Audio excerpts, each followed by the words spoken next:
Hi guys!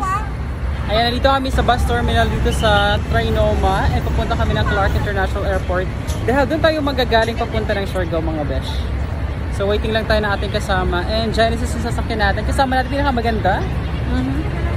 Ito nga pala isang kasama ang nagmamaganda. Let's go, Siargao na ito!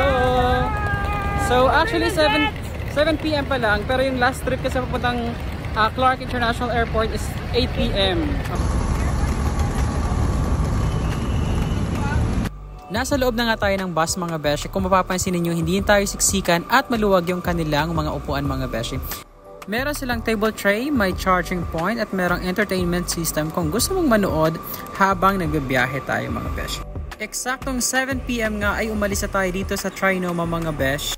Ang pamasahe sa bus ay 310 pesos from Trinoma to Clark International Airport mga besh.